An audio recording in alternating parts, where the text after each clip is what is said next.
Thank you guys for joining us today as we welcome the Executive Officer at the Homebuilders Association of St. Joseph Valley, Bob Penrose, to discuss how the pandemic is changing construction. According to Realtor Magazine, we are currently experiencing a persistent inventory crunch that is only getting worse.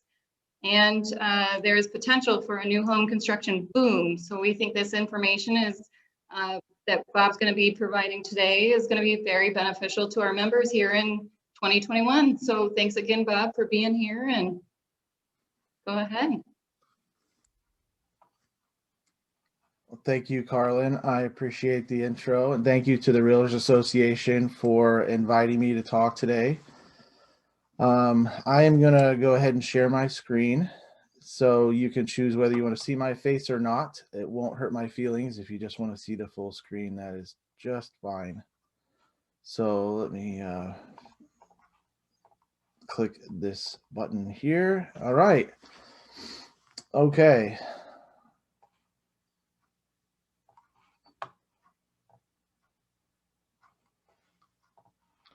So thanks again for inviting me to speak today. My name is Bob Penrose. I'm the Executive Officer of the local Homebuilders Association. We're centered here right in St. Joseph County, but we serve the broader Michiana area. I was invited to speak on how the pandemic is changing new construction or changing housing. And at first, I'll be honest, I thought to myself, well, I'm really not sure if it's changed much yet. It's only been a year, although it seems like a long year. But I think that we can see some trends that are starting to emerge, and we can talk about the current state of construction, housing, and learn from that and sort of forecast forward what we think that's going to do. So I tried to find a picture that would, indicate how the pandemic is changing construction. And this is the only thing I could come across. And then I thought, is that really what it's like? I don't know how many job sites you guys have been on, but it doesn't really look like that. So we'll go back to this.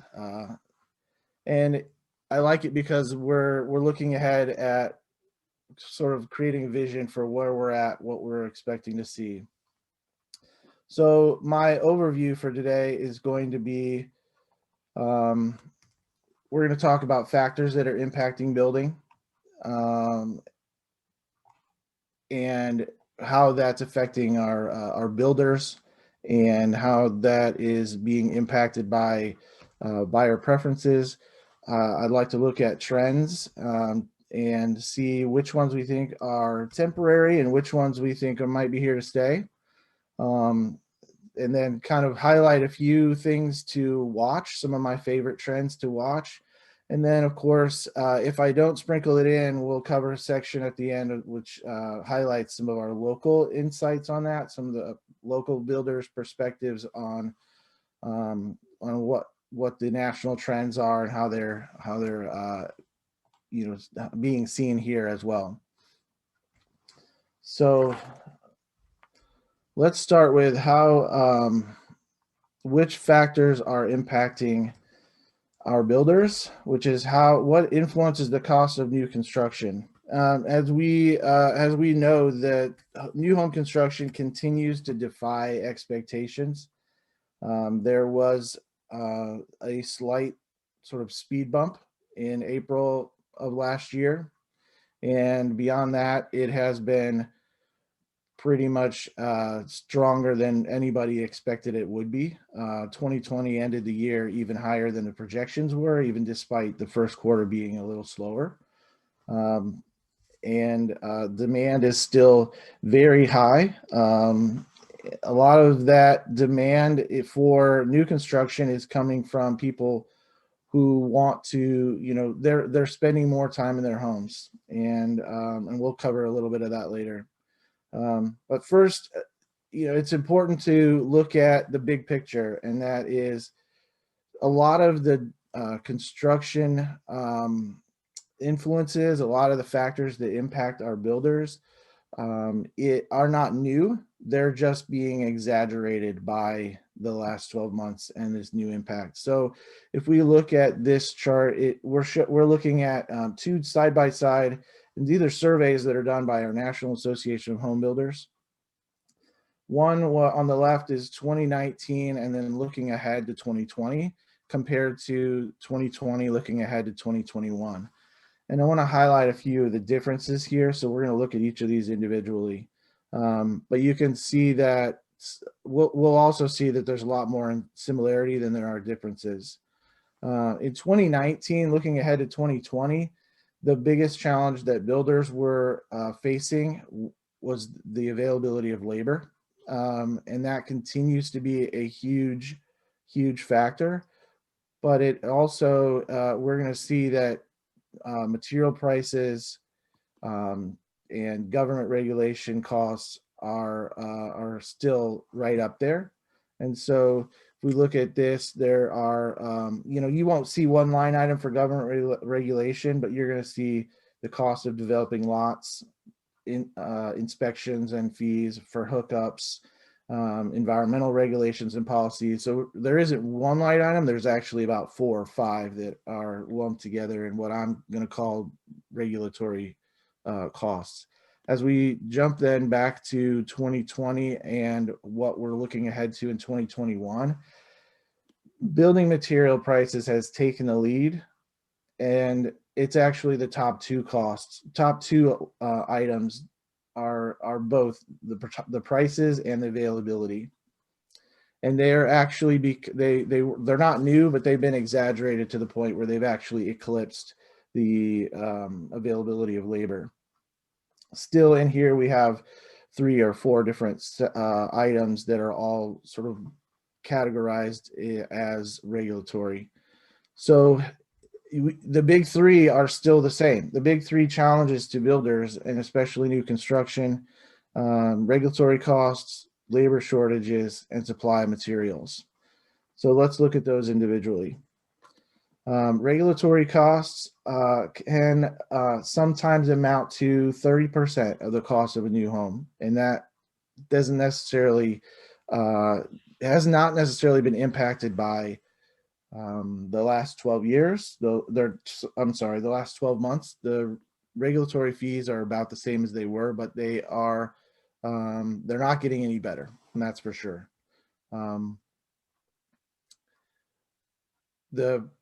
Here's another example, a survey that was done by the National Association of Home Builders. Let's go ahead and zoom in on that one. This is where we were in the red bars, as you can see, are 2020, and where the builders are expecting them to go in 2021.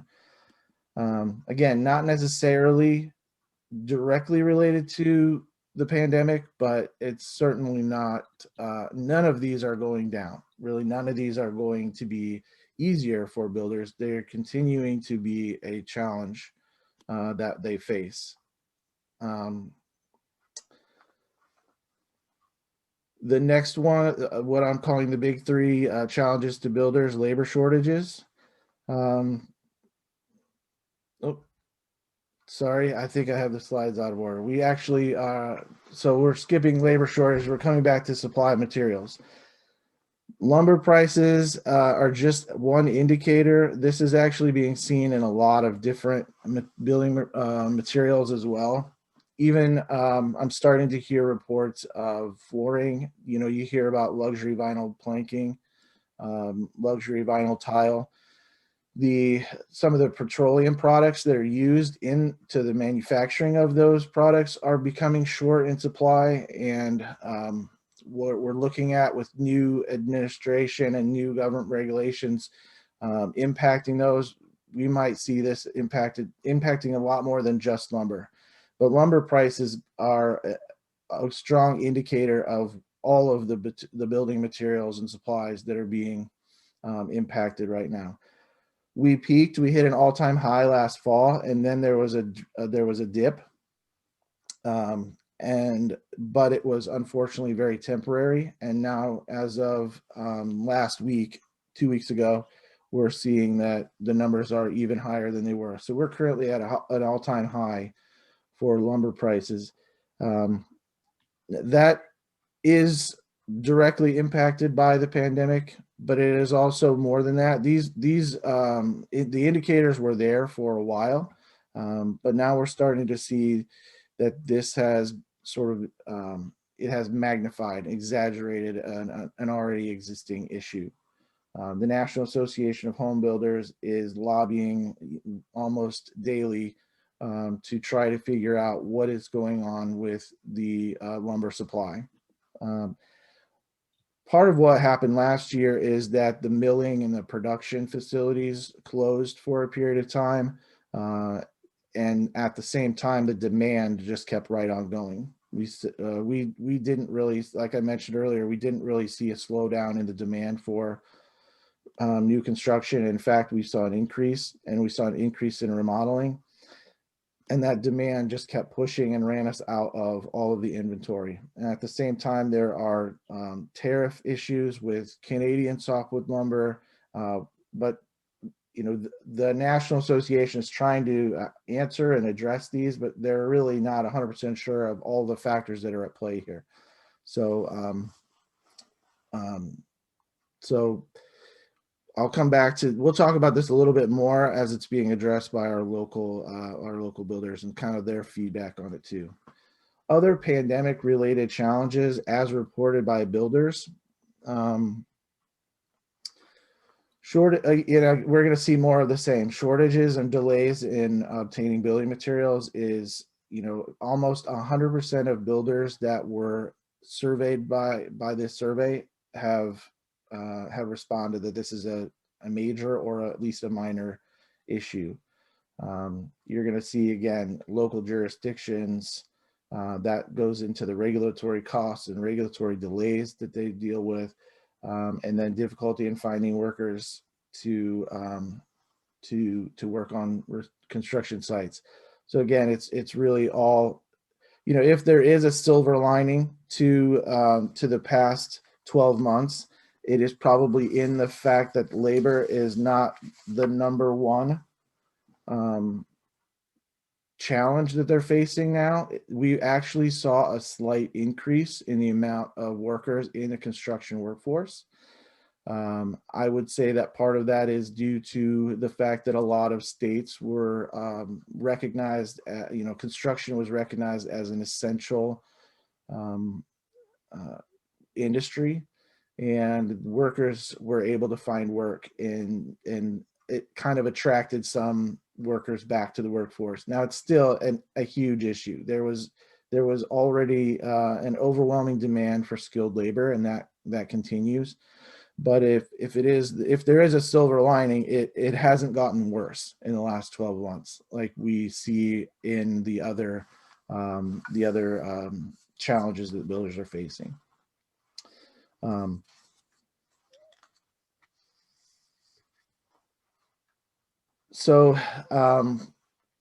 Let's, despite the challenges though, it's interesting that the National Association does a survey called the Builder Confidence Index.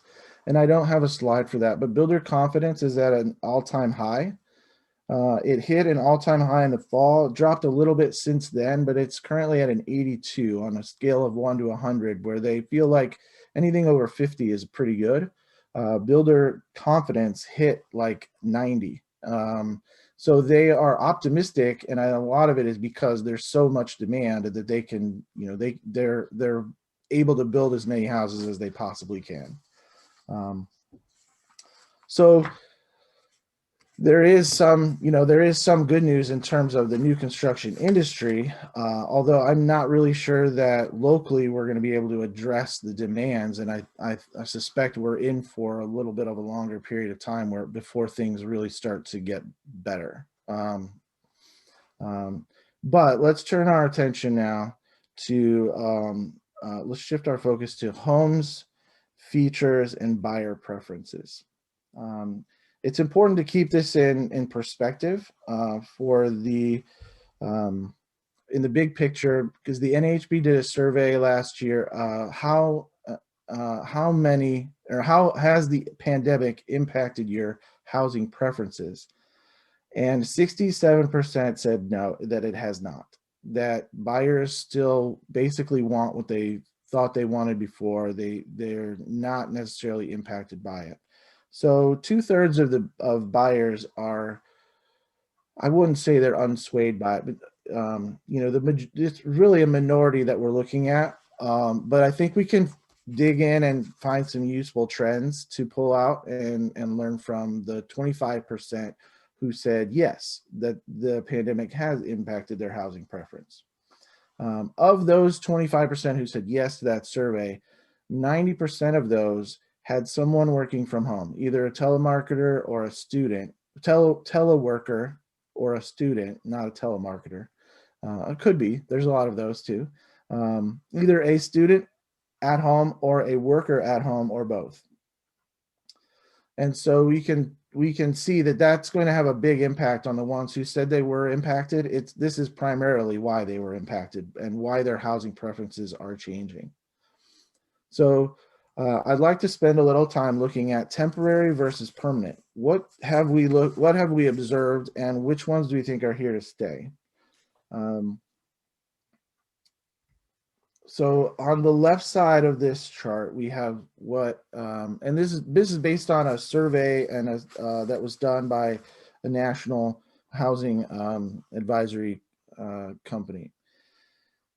But I've kind of taken a lot of it, and I've studied it. I think it kind of makes sense. So on the left side, we're going to see things that we've noticed, trends we've noticed, but we think they're mostly temporary.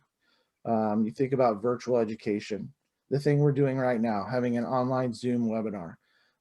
It's probably not a permanent change. It's not going to be something we're going to always do Zoom webinars forever. We saw the statistics show that women were leaving the workforce in big numbers, and that's probably temporary. Interesting to call out here is working from home is on here twice. Working from home as a full-time, always working from home is probably temporary, but part-time working from home is what we think is permanent. And that, again, it varies a lot based on the type of industry you're working in, the type of the person. It varies according to pay and income as well. So the more money that you make, the type of job that you have, you're more likely to have the flexibility or at least the choice to work from home part-time. And those people are choosing to work from home more. And that'll probably stick around. On the somewhere in the middle, the city life has temporarily been impacted, but those cities provide a cultural magnet for a lot of arts and activities, and they probably will return. But there are new trends developing that are probably a little bit more going to stick around. Food and delivery services are, grocery delivery, it's way up last year, and we're going to see that continue. And then there are also trends that we thought that were already in place: automation, outsourcing, the hit to in-person retail. A lot of that is here to stay, was in place pre-pandemic, and is going to be pushed even further in the wake. So then I want to highlight some items on this list that are impacted by that have a direct impact on housing. All of these items are related to housing in some way, either where they're living or how they're living. And the southern migration is something I want to just hit on really quickly. Where are people choosing to live, and what are desirable locations? So again, some of this is national. I don't want to get too far into the national because I don't feel like that's necessarily the purpose of today. I want to spend more time on locally. But interestingly, we are seeing huge numbers in population growth in Texas, Florida, Arizona, North Carolina. And when you compare that to the rest of the United States, Florida and Texas alone were more than double the population growth of the rest of the United States combined. Top cities for population growth: Dallas, Houston, Atlanta. Again, you're seeing all the same cities that are in Texas and Atlanta. except for Atlanta, you're seeing Texas, Florida, those are hitting this list again. Just for comparison, the entire state of California population growth was 37,000, less, and that is less than Dallas. So the city of Dallas saw more population growth last year than the entire state of California. So the National Association likes to refer to a suburban shift. And this is something that I think they would say this is beginning, and you're going to continue to see this over the next couple of years. People are choosing to move out of rural areas, out of downtown areas, and moving into suburbs, and not even close in suburbs, but more outlying suburbs. We're going to see this slide again later, so I want to keep moving, but a lot of this is directly related or can be attributed to a pandemic related cause. There may have been a trend being, before, but it's definitely something that it can be recorded now. So then what about inside the home? I want to talk about home feature preferences. And I've got 3 different studies that we're going to compare, and they're all telling us kind of the same story. And so I'm going to focus on some of the similarities. One is a survey that was reported by builders. So what buyers are asking of builders. Another is a survey of home buyers. And then the other one also buyers, what they consider to be their must-have items and they're desirable to have in their next home. So first, as reported by builders, what are our buyers asking, and what do they think, what are they asking builders for? So not surprisingly, 80% of the correspondents that were asked said that their buyers are asking for a home office. You'll see suburbs showing up here again really high. And then another one we're going to talk about later, exterior amenities. Those are really the huge kind of effects that we're seeing across all of the that we're going to see in all of the surveys that we look at. Not necessarily larger homes either. We did see a slight increase in home sizes nationally. The average had been declining and it's starting to level off now. And so it's really about what's, the components of that home. So this is a different survey of home feature preferences. What are the components that buyers consider to be high priorities in your next home? Not surprisingly, and and knowing enough realtors, I know that it's always about kitchens and baths, right? That's what everybody always says. That's the old standby. And so not surprisingly, we're seeing large kitchens show up here. Garage is really important. But then a designated office room, a big backyard. The 4th and 5th items on this list are both backyard. So let me go to this one. A big backyard, or a backyard, it doesn't have to be big, but I want to be able to socialize. I want to entertain. And then it's back to the bathroom and some of the other features that are kind of always there. Office and flex space we see show up here in 5 different categories. So office room, or I want to customize my house. I included guest bedroom in here because we're, it kind of fits into the flexible space category. Don't need a designated home gym, but I want flexible space. I don't need a designated office. So if we think about a designated office and then an office type space, it's actually on here twice. And then we already talked about the importance of outdoor living. So there are really there are kind of 3 key factors that I want to talk about. Another one, but first, before I get into the big 3 that are sort of trends to watch, I want to talk about one that may be a little bit more temporary: schoolrooms. This was huge in 2020, but maybe not huge. This was significant, right, in 2020. But now that schools are starting to go back, do we think this is going to stick around? And the answer is, I don't know, maybe. The schoolroom idea may be temporary. But I think that we will see that when that some of these rooms could easily be converted or to become a flexible space.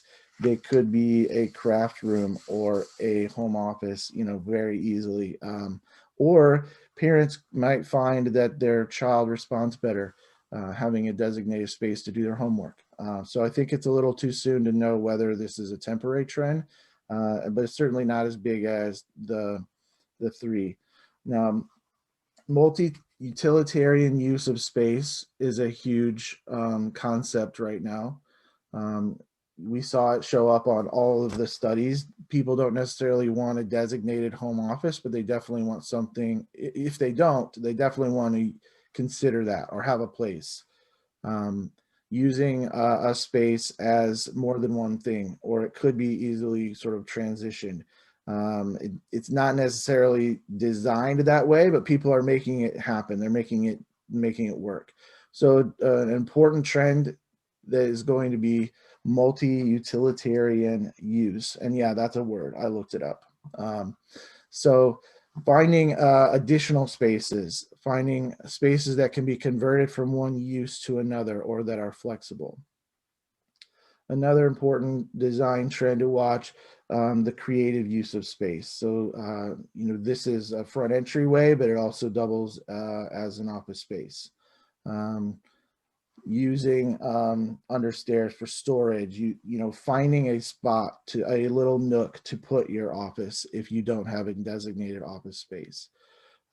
Nationally, design trends are starting to look at how to learn from the creative use of space in RV design and boat design, where they have a limited amount of space available. It's compact. They want to do a lot with a little. And I think we'll see that as a recurring theme throughout a lot of this. Murphy beds, for example, are more popular than they were before. Just the ability to have an office, but it could also be a guest room, but it's not necessarily always a guest room. At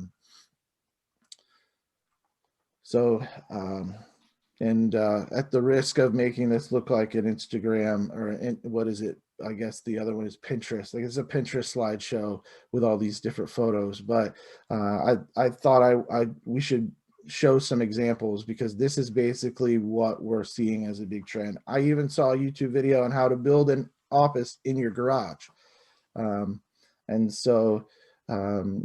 If you have a nice garage that doesn't, smell as bad as mine with the lawnmower parked in there, then maybe you can work out there as well. So examples of basically people adapting and becoming creative to try to find try to find flexible spaces, get more out of the home spaces that they do have.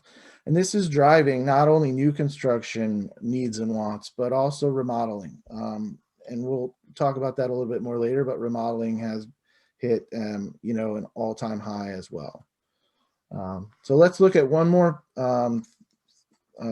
survey and kind of compare most wanted features, must-haves, and desirables. This is a survey, another survey done by the National Association of Homebuilders. The things that are the top 10 most wanted, and actually I think there are more than 10 on here, but the most wanted features as surveyed by home buyers. Again, we're seeing some of the same things. There's some features on here that are just always going to be in demand. But what's interesting is some of the ones that start to pop up and are really high on the top. And this is everything that you could possibly want in a home. We're seeing patio in the top 5, front porch, top 6. That's going to be another feature that I'm going to talk about later. Not only are we focused on, using the space inside of our homes to the most value, but people are looking for how can I get more livable space elsewhere too. And outdoor living is huge right now. So another aspect of their survey, most wanted specialty rooms. And I thought this was interesting because a laundry room is big, dining room, great room, or living room, but cracking in the top 5 is the home office. Most wanted specialty rooms, which I think is telling, because this is, to make it into the top 5 is pretty important.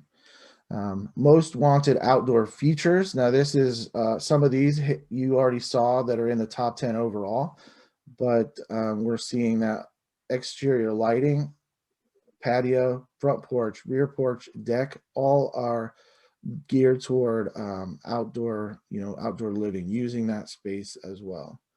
All of these are wanted by 75% or more of home buyers. And so these are on this list because a lot of people are asking for them. The other thing to note is, and this is across all price points, but then as you start to drill in on the higher price points, the more valuable homes, the higher price point you get, the more you start to see things like outdoor kitchen, fireplace, and built-in grill hitting that.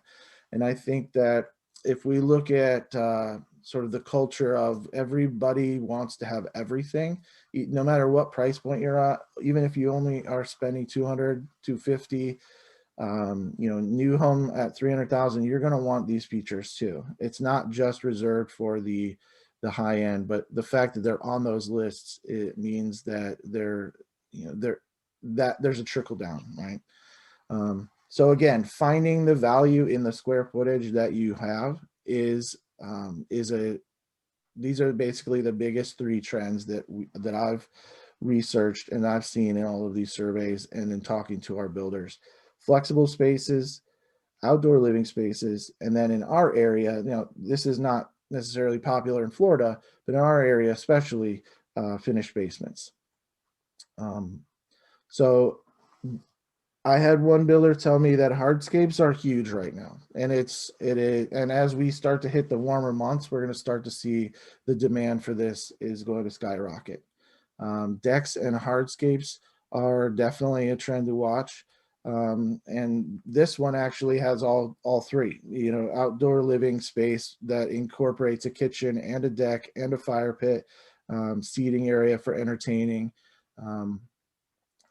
We see an example of outdoor living that's partially covered. Patios, again, as I mentioned, porches. Finding a way to sort of expand your living space into the outside just gives you more value compared to the average, price of the square footage of your home. So here we are again with the Pinterest slideshow. We're just showing all these beautiful hardscapes, fire pits. Another example, fireplace and TV. I mean, we're literally just bringing the living room outside under a roof. And I think it's important to kind of dwell on this for a second, because one of the aspects of this is that we're incorporating the idea of fresh air. And the clean air aspect is, I think, something that the pandemic is causing us to think about and to make these even more in demand. It's not always necessarily the high-end construction either. And these are, this one and the next one, pretty modest homes based on kind of the surroundings but they've converted their covered patio to have a fireplace and a TV for entertaining. Some are a little bit more lavish, especially when we start to talk about outdoor kitchens, outdoor bars, and built-in grills. But this is something that people are going to want more and more of. The other thing is convertible space or combined space, bringing the outside in and bringing the inside out. I kind of jumped ahead of myself a little by mentioning the clean air, but that's one of the trends that we're seeing.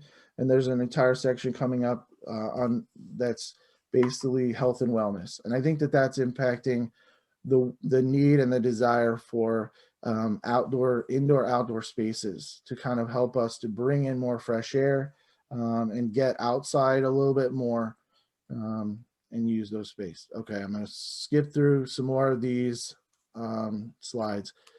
I mentioned finished basements. I think we all know what finished basements look like, but people are starting to use these as, there's, and especially in new construction, there is an increasing trend to go ahead and finish the basement during the construction process rather than wait. A lot of builders were allowing for the option to finish it later, but now buyers are, increasingly just demanding that happen during the build. Just right up front, go ahead and finish the basement because we want all that extra livable space. So health and wellness. I kind of it didn't really show up directly on the polls, but it's there in a lot of other aspects, a lot of surveys that are being done about why people are kind of reconsidering their homes. When you look at it in terms of, I guess how the pandemic has changed the way people perceive their home. It used to be more of a place of that I live here and then I go away for a while and I come back. And now people are thinking more in terms of what is my home, sort of what's it like when I'm in it more, when I'm spending more time in how is my home responding to me? How does it affect my daily life rather than just a place where I'm coming home and eating and sleeping?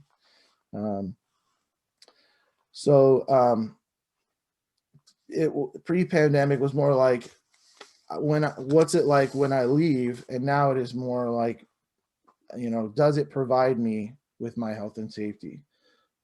There's an increased awareness of the air quality, the surfaces, how am I keeping it clean? I'm trademarking this phrase, clean is the new green. So you heard it here first. What I mean by that is, if you think back to 30, 40 years ago, maybe even earlier, there was a huge shift toward green building, sort of environmentally friendly, certifications in how to build green, energy efficiency. The focus was on how does my home fit better within the environment. I think that if you look at the last 30 years and how that has sort of shifted and become more mainstream, more normal, I think that health and wellness and the cleanliness of our home is going to be in people's minds, it's in their consciousness, and we could see a huge shift, whereas 30 years from now, it could be just a regular part of how we look at our homes. Behavioral changes. After spending more time at our home, people kind of rediscovered what it's like to live there, and they realized that their home maybe wasn't built to live in 24/7, 365, and that's caused people to want to change things, want to upgrade, want to remodel or add on. And also ultimately it's driving new construction, because then they think, well, if I'm going to make this many changes to my home, why don't I just build a new one that's exactly the way I want it to be? And so that's driving new construction, and the demand is higher than we've seen. So principles of a healthy home that people are thinking about: continuous fresh air. We talked about how that impacts our indoor and outdoor living spaces. People are starting to become more informed about the products that are being used and the construction of their home. And they're choosing, we saw trends in choosing non-toxic materials for cleaning supplies, and then developing healthy home habits. How is that impacting our behavior? And so I think builders are in the same way that builders started to look at what is the energy efficiency of my home? How can I build it to be more environmentally friendly and more energy efficient? The questions that I think should be asked now are, what materials are being used in the homes? How can we integrate a healthy design and a lot of that is how to encourage healthy habits. Maybe the drop zone is, maybe we're taking off our shoes at the drop zone. The homeowner entryway becomes an important sort of vestibule. Are we changing our filters more often? How often are we, having vents cleaned? Things like that are, going to become more at the forefront of people's minds. Okay, so the other thing is not just physical well-being, but mental well-being as well. And so there's a little bit of a trend. It's not, it's not huge, but drawing from what we know about neuroscience, if our homes are messy, that makes us feel bad about our our environment. And so organization has become even more popular than it has been. And people are starting to create escape rooms, not escape rooms in the sense that I think of them in gaming, but escape spaces that are more, this is where I retreat to focus on my mental well-being, whether it is a craft room or a library. Here's a nice example of like a little reading nook that kind of looks to me like an escape, where people can kind of get away from the clutter or the madness. And even if they're in their home all the time, this is sort of a sanctuary space that they can go to. It may be different for some people. It may be more of a bar or a sports bar kind of a setting. Whatever it is that people feel that they need to escape. I mean, that's kind of the point, is that people are focused on their well-being. So going back to my clean is the new green, there are all kinds of certifications, tests, and compliance related websites and programs and federal guidelines that people can become certified in health and wellness related. The Hayward score, for example, you can do a quiz on your own that will tell you how healthy is your home based on how you answer these questions. And builders can become certified in these now, and I think it will become increasingly, it'll follow a similar trend to LEED certified or green building certified. I could imagine certifications for these becoming, more in demand as we go forward. So these home features are directly influenced by health and wellness. The owner entry or drop zone is kind of where we see, kind of it could be a gateway. People may consider that to be, well, this is, this is where the outside world comes into the house, but then we, kind of have a changeover, kind of a clean room or a transition space. The rest of these features all focus on what makes my home easy to live in, relaxing, rejuvenating, and safe. One item of note: pet spaces. That I was confused by that too, because pet spaces, I guess that means for the purpose of this list, it's a place for your pet outside. Not necessarily a dedicated pet room, right? Or because we actually found that one of the surveys that I read, pet grooming or a pet bath like station actually shows up on the top 10 don't want list, like the things people want to avoid having or don't want to buy in their homes. So pet spaces is really but pets, it's interesting to note, because I think I've got a slide here later that will demonstrate the pets. You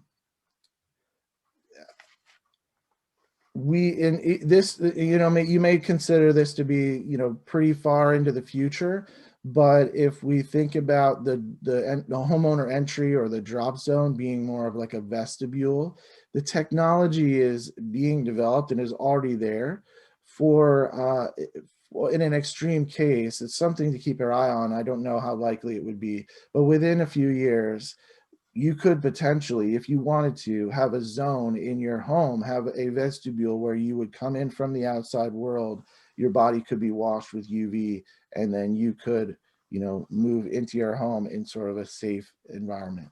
To me, I mean, personally, it sounds a little extreme, but then again, the technology is there to be able to do it, and it could be something to watch.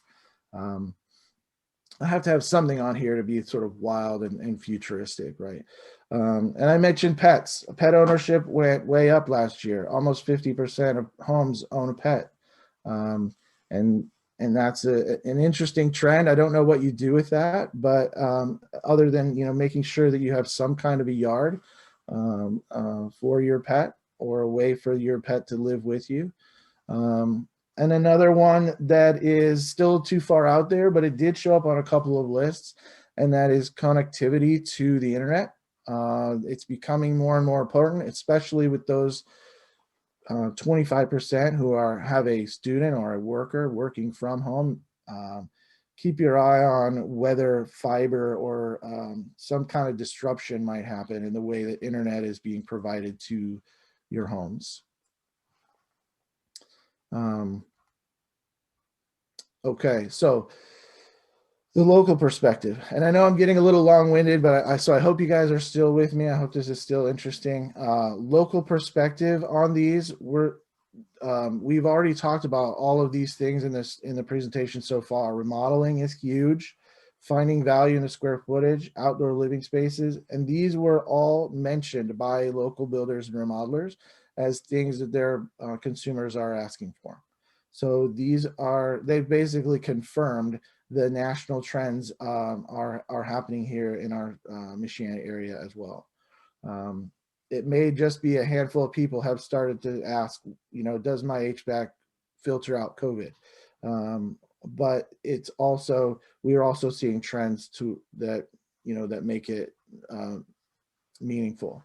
Other feedback from our local builders, consumers are more informed. And I think this is a continuation of the internet era, right? We all have access to a million pieces of information at any point, and homeowners are more involved and educated and informed about what goes into their home and how it's built and how the process works. And we saw a ton of pictures in this slideshow.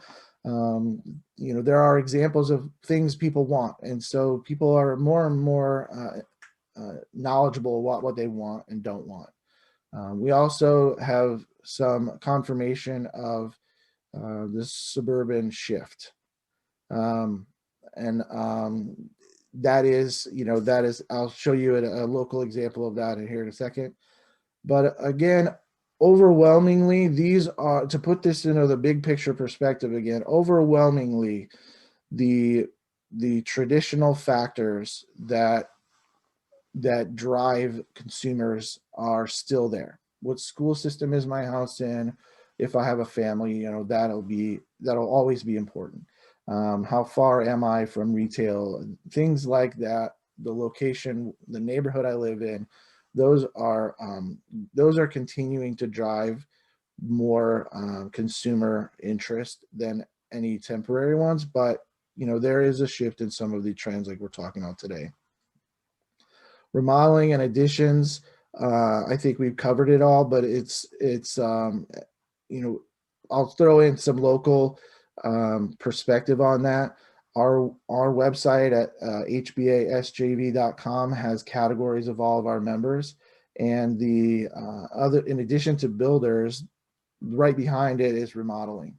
And if you factor in certain keyword searches and look at just the category searches, remodeling shows up 3 times more than any other specific search that people are doing. So remodeling and additions have been huge here at the local level and continue to be to drive those. And this was mentioned by a couple of different builders. Suburban shift, just a reminder of the slide we talked about earlier. People are choosing to live in the suburban area. A couple of our builders mentioned that they have buyers that are coming from Chicago. They're coming from DC area. And a lot of it is they have discovered that they can work from home, and so they can work from anywhere, particularly in Chicago. And I think it was actually a realtor study that said that something like 17 or 19% of the searches that are done for people moving out of Chicago, they're searching for the South Bend area. And so that is, we're going to see more and more of that. I think in our particular case, just speculating that, if you're 2 to 3 hours away from Chicago and you're able to work from home the majority of the time, you're still close enough to be able to get back to your office when you need to. So it's not something that, that I think that, I'm just kind of putting 2 and 2 together. But it's confirmed by our locals too. So at this point, I think I've covered everything that was just really, really pressing that I really wanted to say, but I'm happy to cover, any number of other topics. I didn't talk about the macroeconomics of home prices and home building and demographic information. But I'm happy to cover anything that you guys might have questions for. So thank you. Thank you, Bob. Does anybody have any questions at all? I didn't see any in the chat, but go ahead and.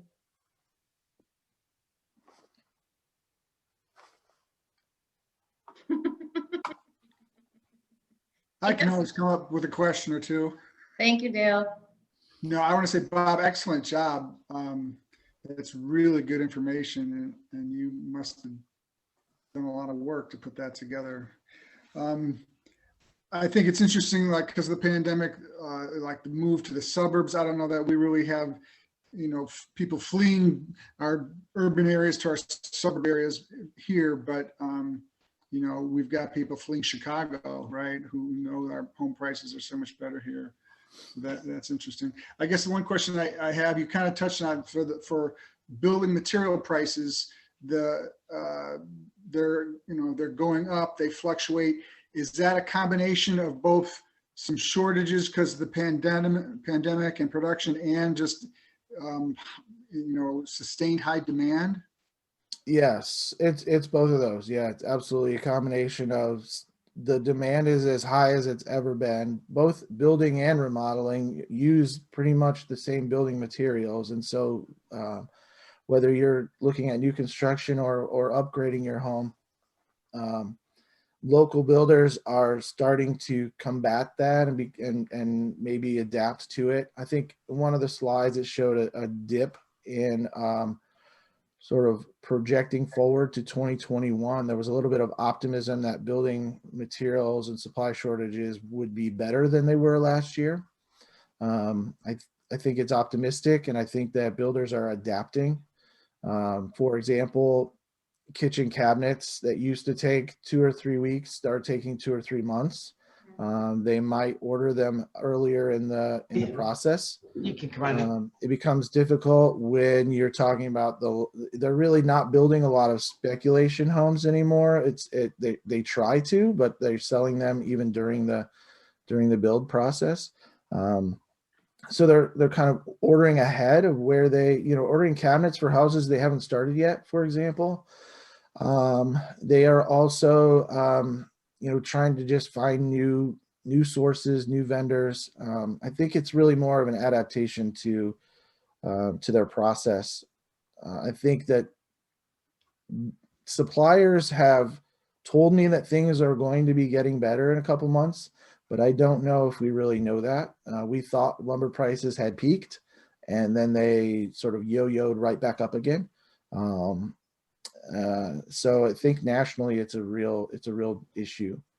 And then to your other question about people leaving the Chicago area, another aspect of that, and I think if you look at Texas and Florida, for example, people are moving to states with lower taxes, more affordability.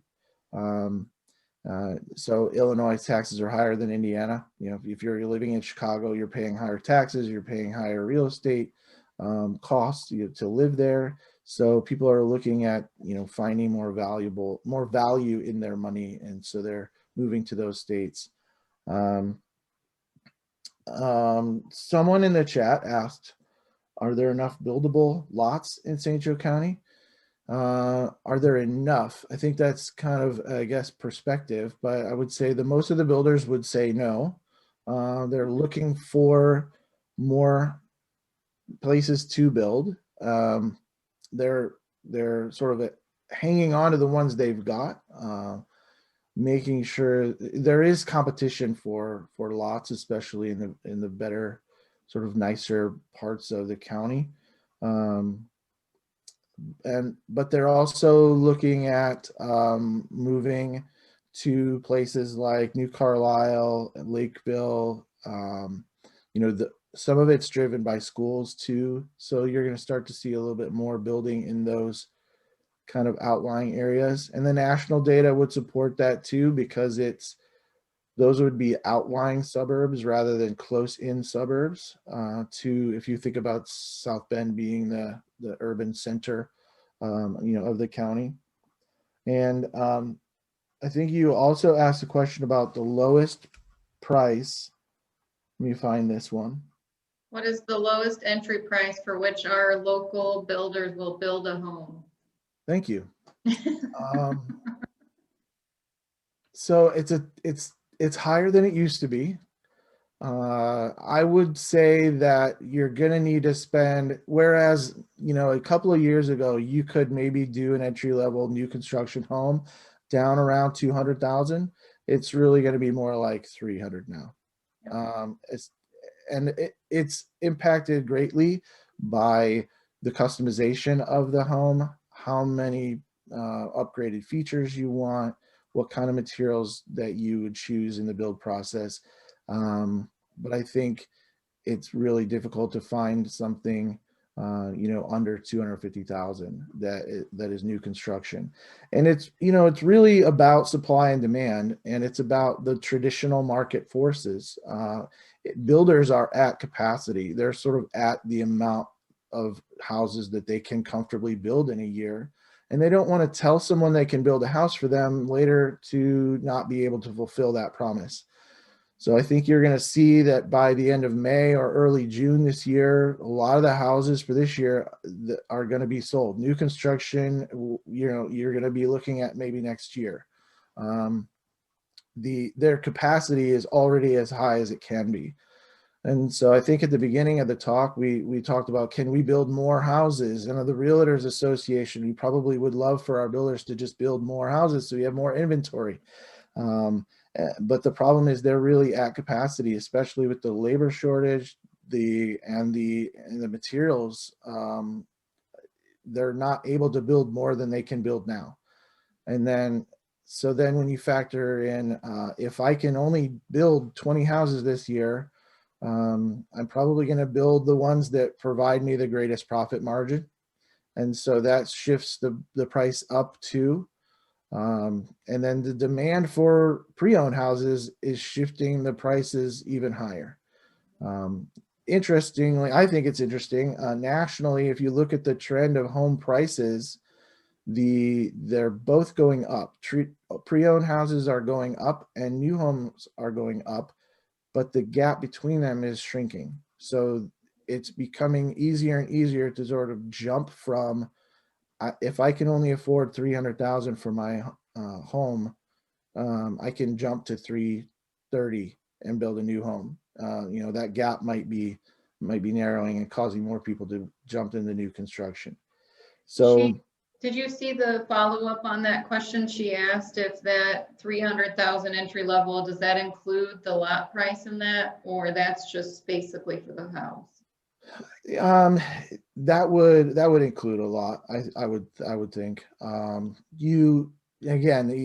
lot is going to vary a lot, quite a bit based on where you're building to. So if you already have a lot that you want to build on, then you're in a great position to be able to attract a builder, to hire a builder to build on that. That certainly helps. Somebody else asked, are you still seeing fireplaces, gas logs?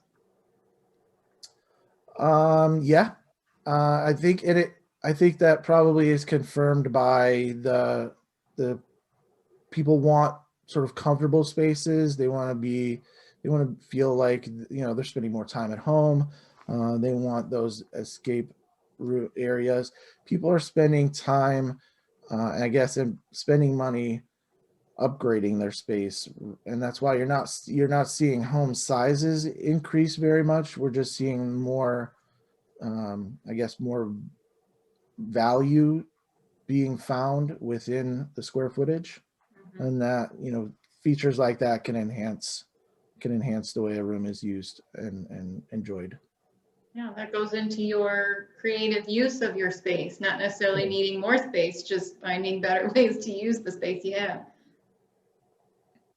All right, well, if anybody else has any questions, I know the chat, nobody really has said anything. If anybody else wants to chime in.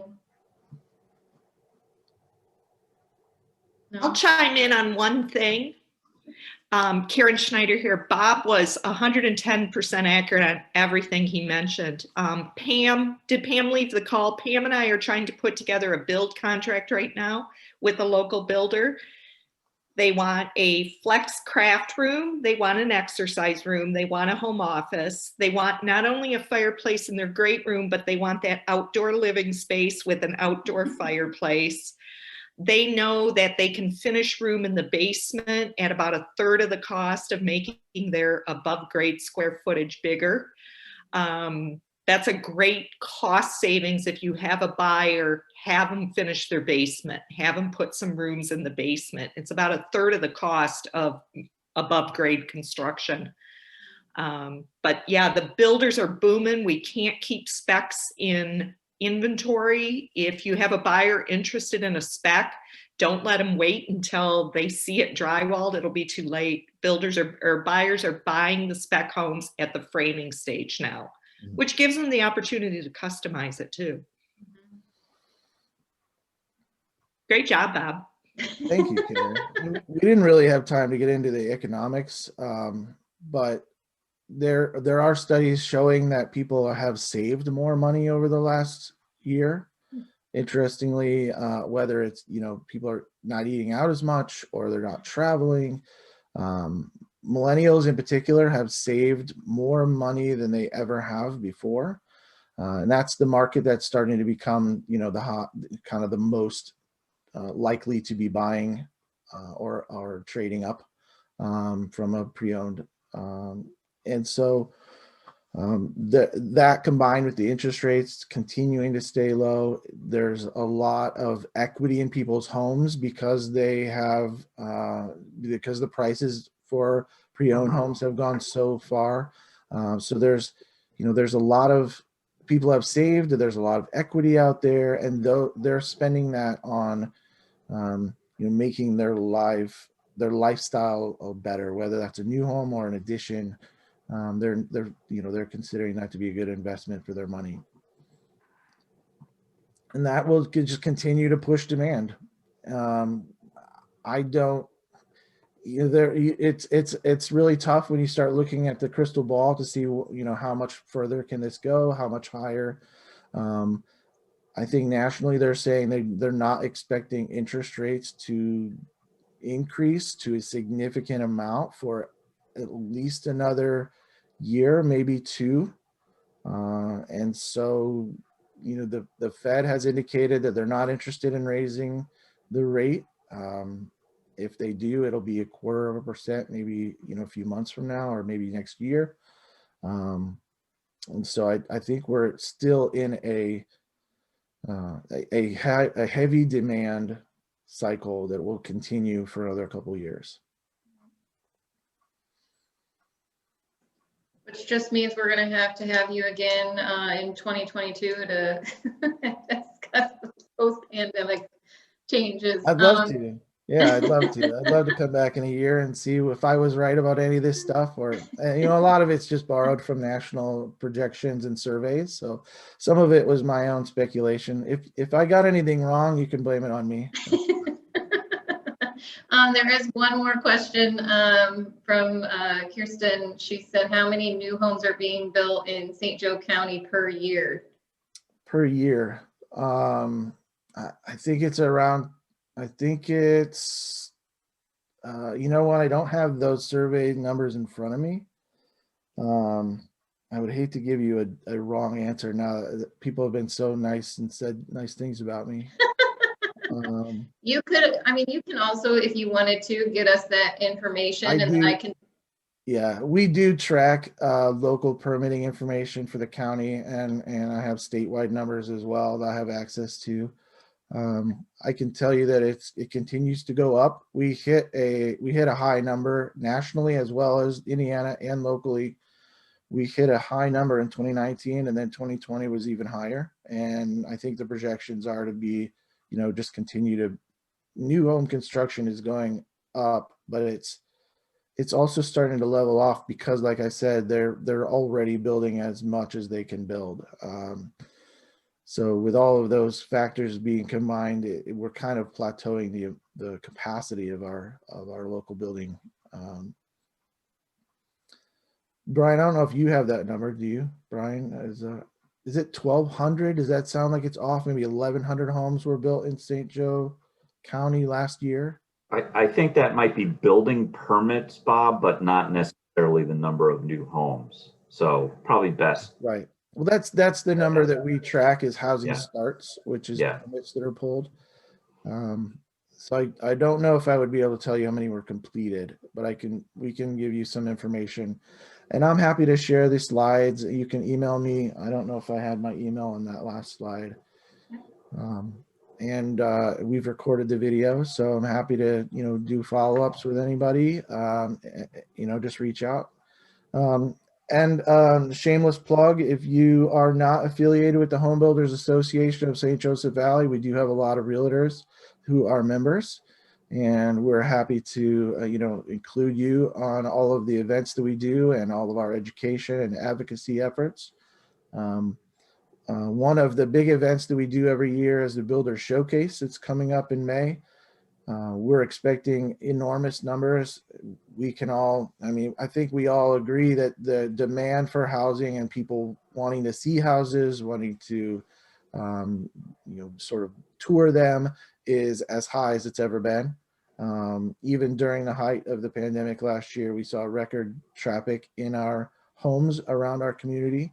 So we're expecting another big turnout in May of this year, and information about that will be on our website as well. But you can also visit hbashowcase.com. is it going to be virtual again? I think virtual is here to stay. Last year we did a virtual tour on our website in addition to the traditional in-person touring. Okay. Both of those were very, very popular.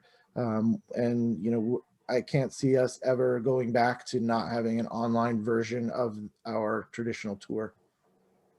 So stay tuned for that. Join us if you can. Yay. All right. Well, thank you, Bob.